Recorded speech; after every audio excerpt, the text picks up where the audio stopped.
What you're about to see is the interview of an insecure, inept, and leadership incompetent billionaire chief executive officer. It's one of those videos where I've been tagged too many times to ignore it, so let's watch it together, dissect and analyze. And up front, this is a little bit longer of a video, but still stick around, it's probably worth it. The work from home phenomenon is a U.S. phenomenon.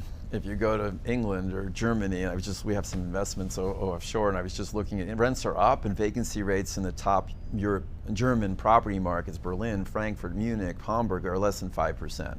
Work from home is not inherently an American phenomenon, and since he particularly referenced Germany, let's actually look at some data. Now, up front, the caveat is that he blends his talking points going from generalities to we have offices. Thereby, he always builds sort of an excuse to say, well, this is just my data and my experience. But regarding occupancy rates, German office occupancy has tumbled to just 40%, down from 61% before the pandemic, according to the latest research by workplace consultant Combine Consulting. They analyzed occupancy in 12 corporations from 5 industries with a total of 17,000 workplaces in Germany.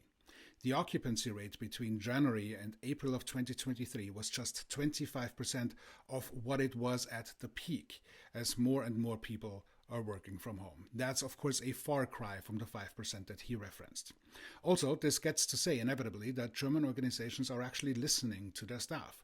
DW News, that's Deutsche Welle News, published an article on Europe's attitude towards remote work in 2022. According to this particular article, Bitkom, a digital association of thousands of companies, surveyed 600 German companies. They found that 3 out of 4 German workers wanted to work remotely by November 2021, and the data hasn't significantly changed since then. According to the same article, SAP, a German software firm, allowed 100,000 employees worldwide to decide their working locations and the hours starting summer of 2021. Also, more than 90% of workers, of course, regarded this development as positively. But let's continue.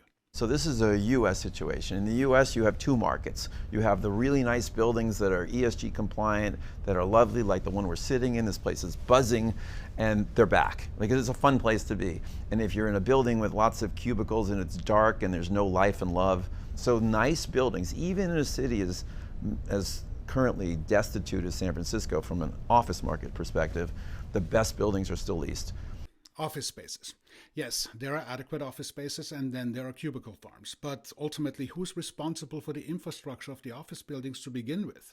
It's either the owner of the building, the landlord, and then subsequently the tenant, the organization.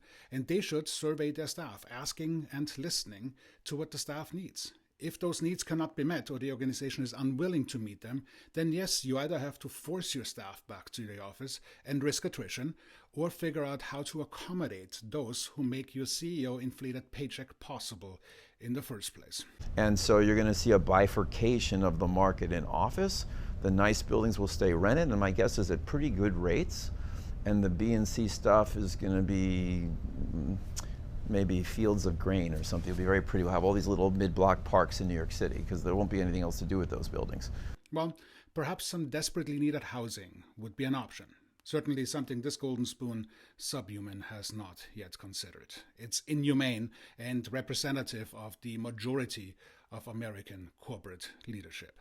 Some of the cities that have issues on commuting, like New York or LA downtown, San Francisco, the CBD, that are difficult to commute to, that's where the pressure's so hard from workers saying, I don't want to drive into the city an hour and a half and drive home an hour and a half every day. Commuting.